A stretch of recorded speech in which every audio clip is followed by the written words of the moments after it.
Muy buenos días, los saluda el pastor Luis Soldevilla del Ministerio Internacional Pan de Vida.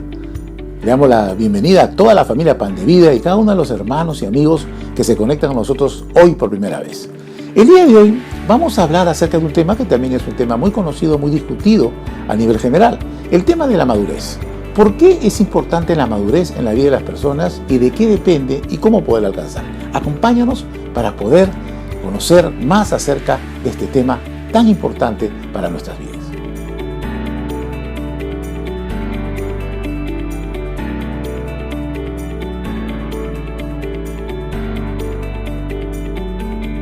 Habíamos dicho que el día de hoy vamos a estar compartiendo y reflexionando acerca de un concepto muy importante para la vida de todo ser humano, el concepto de la madurez.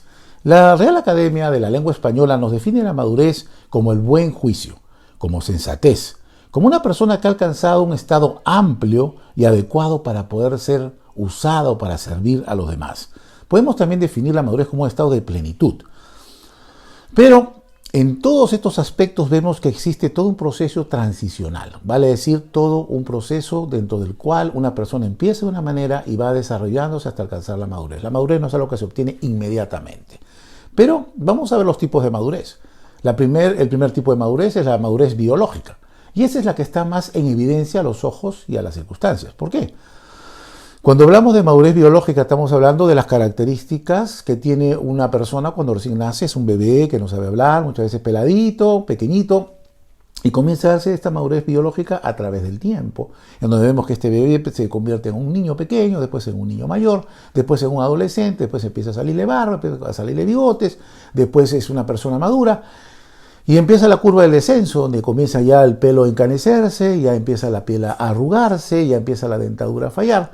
Entonces vemos cómo todo hay un proceso transicional que parte desde el nacimiento hasta el proceso en el cual se va desarrollando esta persona con una serie de cambios físicos que operan a la luz de la vista de los demás.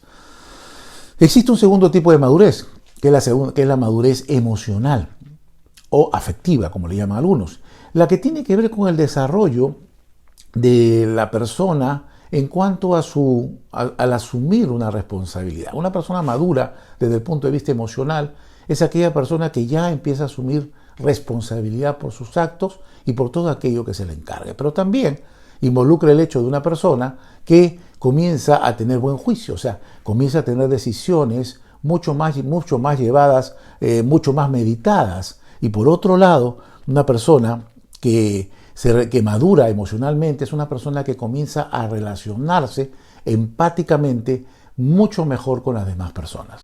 Hoy vamos a ver el tercer tipo de madurez. No vamos a tratar sobre la madurez biológica o física, no vamos a hablar de la madurez emocional, sino vamos a hablar de la que considero la más importante de la madurez, que es la madurez espiritual. ¿Por qué digo la más importante? Porque hay un principio a través de las Escrituras que nos permite ver de que todas las cosas que ocurren en el mundo natural son consecuencia de lo que ocurre en el mundo espiritual. En la medida que nosotros podamos tener éxito en el mundo espiritual, este éxito se va a traducir en un éxito en nuestra vida emocional y afectiva y también en nuestra vida biológica, física y material. Por eso hoy vamos a hablar enfáticamente sobre lo que es la madurez espiritual.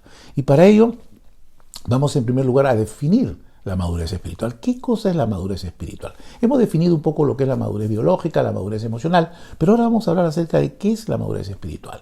La madurez espiritual podríamos definirla como el hecho de que una persona se parezca cada vez más a Dios. En la medida que una persona se parece cada vez más a Dios, va adquiriendo una madurez espiritual. Y cuando hablamos de Dios, hablamos del Padre, el Hijo y el Espíritu Santo. Y podemos nosotros decir que una persona madura espiritualmente en la medida que se va pareciendo más a Jesús. ¿Por qué? Porque el mismo Señor Jesús dijo, quien me ha visto a mí, ha visto al Padre. Entonces, si nosotros cada día nos parecemos más a Jesús, que es el Hijo de Dios, que es Dios, nosotros nos vamos a parecer a Dios. ¿A través de qué? A través de las características que tiene Dios. ¿Cuáles son esos elementos que conforman el carácter de Dios por el cual nosotros vamos a tener que parecernos cada vez más como una manera de manifestar una madurez espiritual? Las encontramos en el libro de Gálatas, en el capítulo 5, en el versículo 22 y 23, que dice así: Mas el fruto del Espíritu es amor, gozo, paz, paciencia, benignidad, bondad, fe, mansedumbre, templanza. Contra tales cosas no hay ley. Algo que queremos destacar respecto de todo este proceso que se inicia de la forma como vamos a explicar en un momento, es que a diferencia de la madurez biológica, que está marcada por el tiempo, la madurez espiritual no está marcada por el tiempo. La madurez espiritual no depende del tiempo que tú tengas de ser creyente, sino depende de tu disposición para desarrollar una relación profunda e íntima con el Señor Jesús. ¿Por qué es importante la madurez espiritual? En primer lugar, porque desde el momento en que nosotros somos hijos de Dios, hemos nacido de nuevo, nos constituimos en la familia de Dios, porque hemos recibido a Jesús en nuestro corazón, a partir de ese momento como hijos de Dios, y ojo, nosotros ya hemos compartido en muchas oportunidades que no todos los hombres son hijos de Dios, sino todos aquellos, como dice Juan 1:12, todos aquellos que creyeron en su nombre, aquellos que le recibieron a Jesús, han sido constituidos como hijos de Dios. Entonces, cuando uno nace de nuevo, que es exactamente el requisito que le puso el Señor a Nicodemo para que él pueda ingresar al reino de los cielos, nace como un hijo de Dios a través de recibir a Jesús en su corazón, ocurre que somos bebés espirituales. Pero, como somos hijos, ¿qué cosa dice la palabra? Cuando uno es hijo, todo le pertenece. Yo te pregunto a ti, ¿tus hijos pequeños son dueños de todo lo que tú tienes en tu casa? Claro que sí. Ellos son dueños de todo. ¿Por qué? ¿Qué han hecho para merecerlo? Nada, solo ser hijos. Así también cuando nosotros somos hijos de Dios, nos constituimos en hijos de Dios por medio de la fe en Jesús, nosotros así, bebitos espirituales, somos dueños de todo lo que es de nuestro Padre Celestial. Entonces quiere decir que todas las bendiciones son nuestras. ¿Por qué entonces nosotros podemos ver, a la luz de los acontecimientos y de los hechos, que en la iglesia del Señor existen hermanos en los cuales se manifiesta con mayor rapidez las bendiciones de Dios que en otros? Porque vemos que algunos prosperan con más facilidad o se manifiesta la prosperidad de Dios con más facilidad que en otros. Porque algunas personas pueden creer equivocadamente, como lo hemos escuchado. No, lo que pasa es que Dios ama más a esa persona. Dios ama más a este hermano, por eso que sencillamente él está prosperando más, se ha casado pronto, tiene un buen trabajo, tiene una buena casa. Dios lo ama más. No es así. Esto es una gran mentira. Dios ama por igual a todos sus hijos. Algunos dicen, lo que pasa es que Dios tiene preferidos. Mentira. La palabra de Dios dice que Dios no hace acepción de personas. Dios nos ama a todos por igual. Entonces, pastor, explíqueme usted por qué algunos hermanos manifiestan en mayor grado las bendiciones de Dios que otros. Porque hay hermanos que tienen, porque hay creyentes que asisten a la iglesia durante muchos años y todavía no se ve manifiesta la prosperidad y la bendición de Dios en su vida. ¿Y por qué hay hermanos y creyentes que en pocos meses empiezan a manifestarse la bendición de Dios en su vida? ¿Qué es lo que pasa? Aquí está la diferencia y la razón por la cual hoy compartimos este tema. Porque Dios pagó el precio de todas tus bendiciones con la sangre del Señor Jesucristo. Todos los hombres tienen listas sus bendiciones, completas y pagadas por la sangre del Señor Jesucristo. ¿Pero por qué? Algunos pueden apropiarse de ellas y algunas no. ¿Por qué en algunos se manifiesta y por qué en algunos no? ¿Por qué en algunos se manifiesta en mayor grado y por qué en otros no? Por eso la importancia de este tema. Porque este tema va a traer a la luz todas aquellas raíces y causas por las cuales de repente en tu vida o en algún área de tu vida todavía no se está manifestando la bendición de Dios. ¿Por qué? Porque sencillamente unas personas, unos creyentes maduran más que otros. Por eso dice la palabra de Dios, y esto que vamos a detenernos en este versículo un buen tiempo. En Gálatas capítulo 4, versículos del 1 al 5 dice así: pero también digo, entre tanto que el heredero es niño, en nada difiere del esclavo, aunque es señor de todo, sino que está bajo tutores y curadores hasta el tiempo señalado por el Padre. Así también nosotros, cuando éramos niños, estábamos en esclavitud, bajo los rudimentos del mundo. Pero cuando vino el cumplimiento del tiempo, Dios envió a su Hijo, nacido de mujer y nacido bajo la ley, para que redimiese a los que estaban bajo la ley, a fin de que recibiésemos la adopción de hijos. Este versículo que acabamos de compartir es el versículo central de toda esta reflexión. ¿Por qué? Porque aquí nosotros podemos ver claramente cómo Dios, a través de Pablo, en esta epístola o carta enviada a los Gálatas, a la iglesia de Galacia, cómo nos explica de una manera pormenorizada, detallada y clara por qué en algunos creyentes se manifiesta con más rapidez las bendiciones y por qué en otros se demora más tiempo. Que no depende del tiempo cronológico el que la madurez espiritual, que no depende del tiempo cronológico que se manifiesten las bendiciones de tu vida, sino depende de algo que nos menciona aquí. Dice, el hijo cuando es pequeño, y hablando analógicamente, estamos hablando del bebé espiritual o del inmaduro espiritual, es dueño de todo. Todos los hijos de Dios son dueños de todo como cualquier hijo de familia.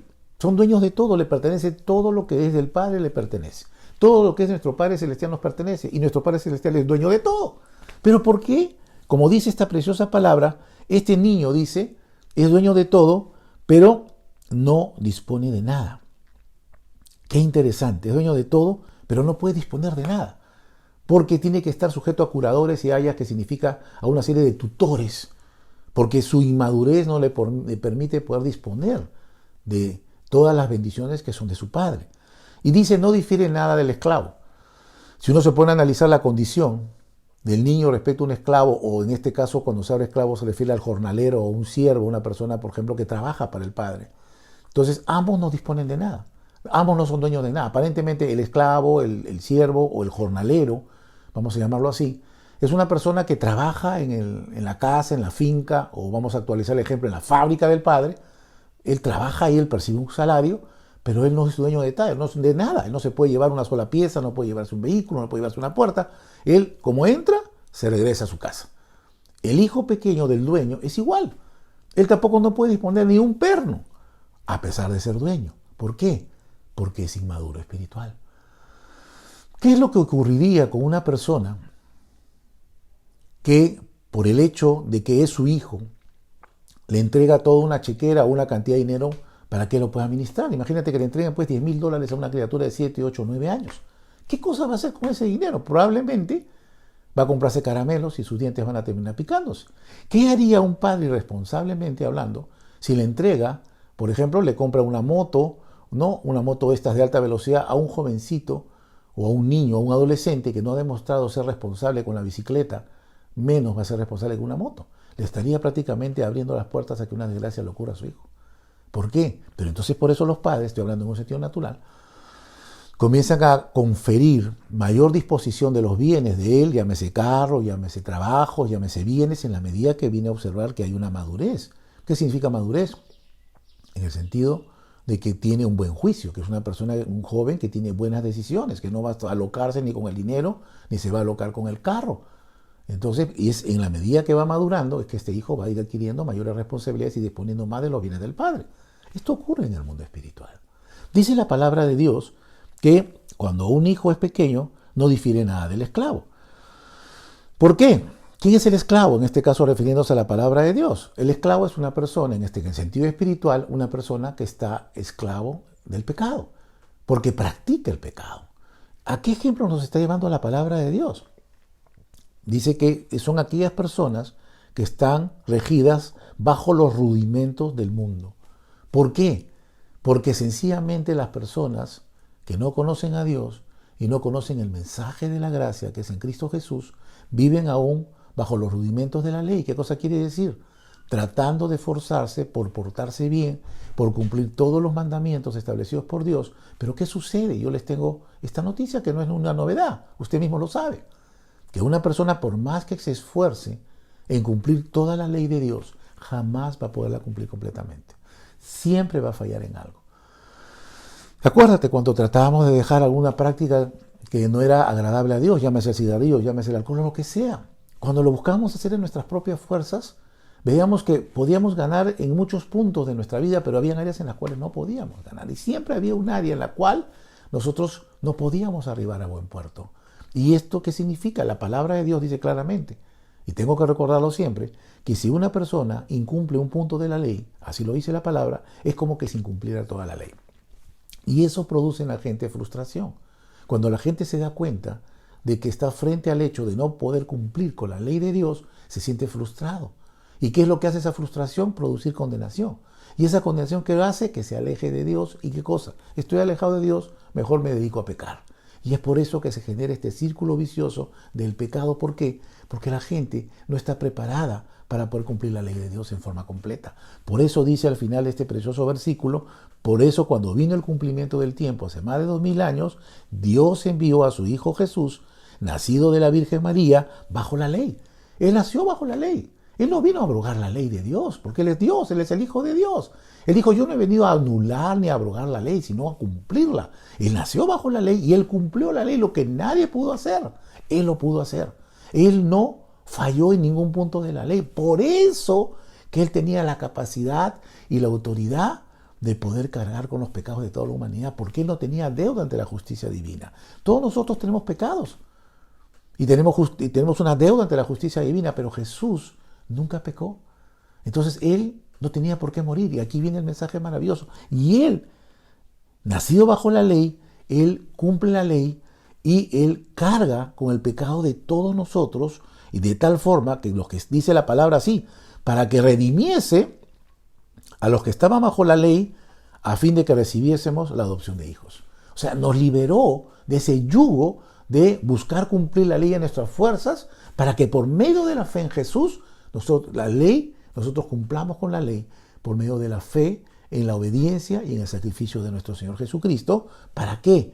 Para que por medio de la justificación, de que su sacrificio nos ha hecho justos delante de Dios, nosotros seamos adoptados como hijos de Dios. Mira qué maravilloso. Dios no solamente envió a Jesús para cancelar nuestra deuda ante la justicia divina y las maldiciones, enfermedades y pobrezas que conllevaba ello, sino también Él nos permite nacer de nuevo como hijos de Dios. Y es aquí donde viene. Nacemos como hijos de Dios y a partir de ese momento nosotros podemos ver de que ya no tenemos que cumplir con los mandatos del Señor como un acto de obligación, sino como una manifestación de una transformación de adentro para afuera. Por eso, cuando nosotros hablamos acerca de por qué la importancia de la madurez espiritual, nos vamos dando cuenta a través de esta reflexión, que es por eso que existen áreas en tu vida, o existen creyentes, en los cuales aún no se manifiesta la bendición, porque sencillamente no han alcanzado todavía la madurez. Y como Dios es el mejor de los padres, no va a poder permitir que tú puedas disponer de los bienes que están listos para ti, porque tú eres dueño de todo. Pero necesitas madurar. Hemos dicho que la madurez significa, por definición, el parecerse más a Jesús. ¿Y qué tengo que hacer para alcanzar la madurez espiritual? Permanecer en Jesús. El Señor Jesús nos dice en Juan 15:5, yo soy la vid, vosotros los pámpanos. El que permanece en mí y yo en él, este lleva mucho fruto, porque separados de mí, nada podéis hacer. ¿Qué significa permanecer en Jesús? Significa, como dijimos al principio, desarrollar una relación íntima y profunda con Jesús. ¿Cómo la voy a desarrollar? A través de dos elementos. El primero de ellos, a través de la oración. ¿Qué significa la oración? La comunicación, la conversación. Desarrollar una comunicación permanente con Dios, sin formatos, abriéndole tu corazón a Dios todos los días y conversando con Él y siendo consciente que tú como hijo de Dios, tu Padre está contigo.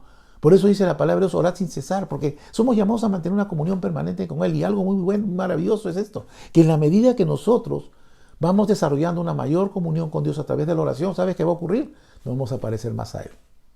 En la medida que tú más tiempo tienes en la presencia de Dios, tú te pareces más a Él. Y el segundo elemento sobre el cual se basa nuestra comunión con Dios es la palabra de Dios.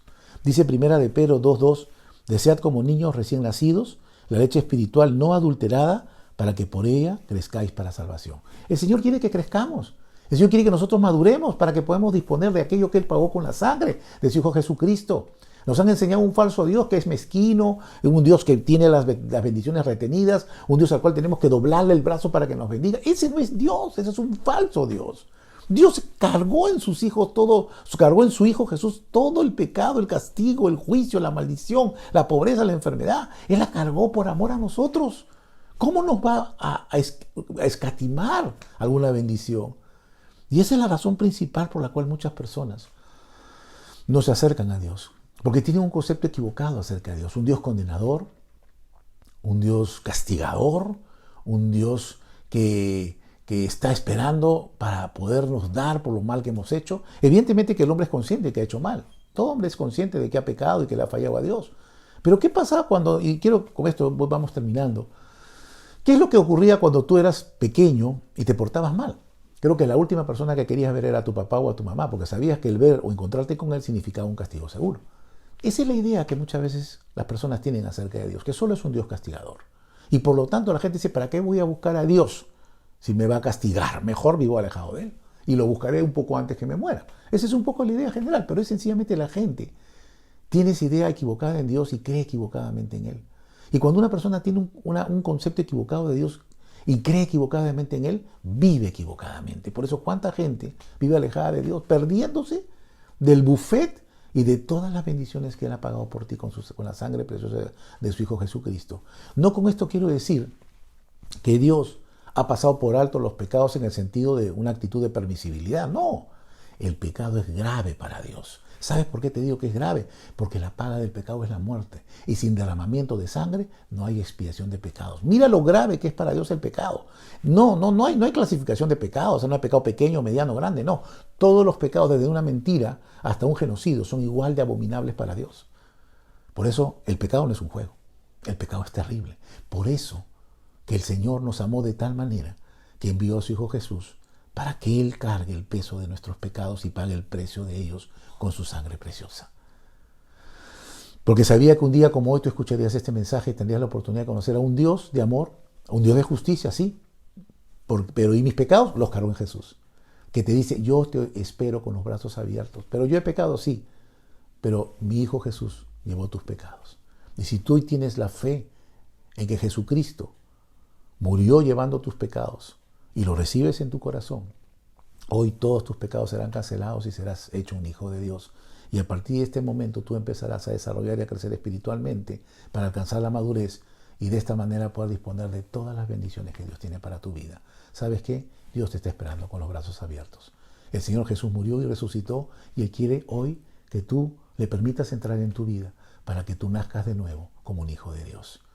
¿Quieres hacerlo? Te invito a través de esta oración que vamos a hacer en este momento. Vamos a inclinar nuestros rostros y vamos a hacer esta oración en voz alta, que es la oración más importante de tu vida. Señor Jesús, hoy he comprendido que la causa de todos mis males han sido mis pecados. Muchas veces te eché a ti la culpa, pero hoy me doy cuenta que soy yo el culpable. Por eso me arrepiento y te pido perdón y te abro mi corazón. Y te recibo en esta hora como mi Salvador y mi Señor. Te entrego mi vida, mi dolor, mi familia, mis sueños. Quiero a partir de ahora caminar de tu mano. Quiero a partir de ahora nacer como un hijo de Dios. Y quiero crecer y madurar para poder ser usado por ti. Gracias te doy. En el nombre de Jesús. Amén. Si has hecho esta oración por primera vez, quiero felicitarte y decirte que hoy has pasado de muerte a vida y has nacido de nuevo como un hijo de Dios. Y si quieres que oremos por ti en una manera especial o saber algo más acerca de esta reflexión, te invitamos a que te comuniques con nosotros en las direcciones que aparecen en este momento en la pantalla. Bueno, hoy estamos también teniendo una celebración muy especial. La Iglesia Ministerio Internacional Pan de Vida cumple 9 años. Y es para nosotros una alegría tremenda ver cómo Dios todos estos años ha estado con nosotros, su fidelidad, su amor, su protección, su dirección, su provisión, su gracia y su favor. Seríamos desagradecidos de no reconocer que cada instante de nuestra vida ha sido marcado por su amor y por su dirección. Hemos llegado a 9 años y el número 9 está relacionado justo con lo que hemos estado compartiendo, con los frutos del Espíritu Santo, lo cual nos habla de madurez. Hoy la Iglesia, Ministerio Internacional Pan de Vida, está entrando a un mayor nivel de madurez. Esto significa que acompañado a la madurez va acompañada la responsabilidad y el discernimiento de lo que es y lo que no es de Dios. ¿Para qué? Para poder disponer de más bendiciones que Dios tiene para nosotros. Prepárate, Pan de Vida. Hoy Dios ha empezado un nuevo tiempo para ti, un nuevo tiempo para tu familia, un tiempo de mayor y grandes bendiciones vendrá. Yo me despido de ti, Dios mediante, hasta el próximo domingo, no sin antes tener un tiempo de alabanza y adoración a nuestro Señor. Dios mediante, nos vemos el próximo domingo. Que Dios te bendiga.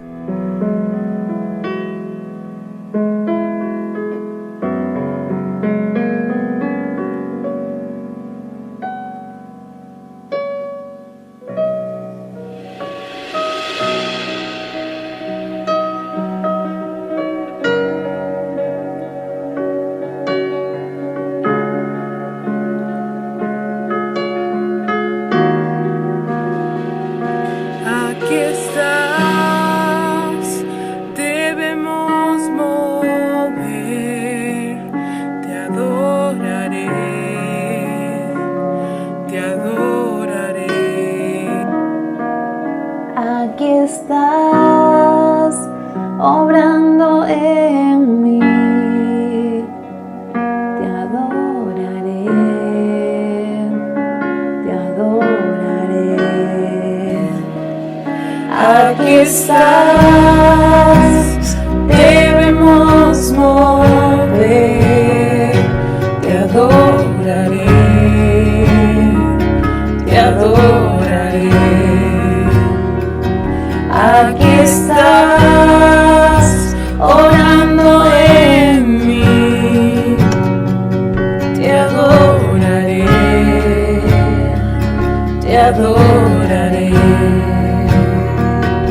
abres camino, cumples promesas, luz en tinieblas, mi Dios, así eres tú. Milagroso, abres camino, cumples promesas, luz en tinieblas, mi Dios, así eres tú. Aquí estás, tocando mi corazón, te adoraré, te adoraré. Aquí estás, sanando mi corazón, te adoraré, te adoraré.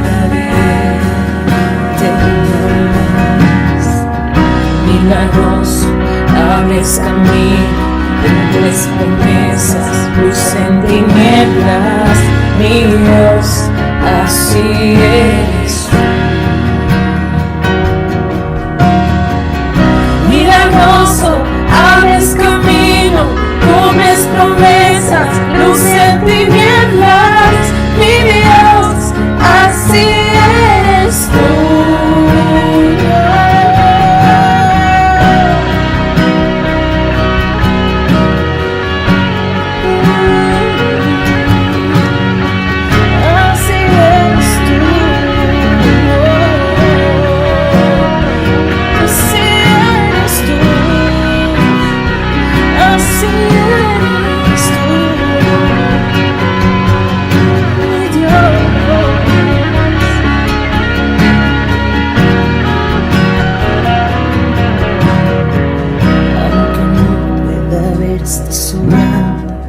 Aunque no pueda ver, estás sobrando. Siempre estás sobrando. Siempre estás sobrando. Aunque no pueda ver, estás sobrando. Aunque no pueda ver, estás sobrando. Siempre estás sobrando. Siempre estás sobrando. Aunque no pueda ver, estás sobrando. Aunque no pueda ver, estás sobrando. Siempre estás sobrando. Siempre estás sobrando. Aunque no pueda ver, estás sobrando. Aunque no pueda ver, estás sobrando. Siempre estás sobrando. Siempre estás sobrando. Milagroso, abres camino, cumples promesas, luz en tinieblas, mi Dios, así eres tú. Milagroso, abres camino, cumples promesas,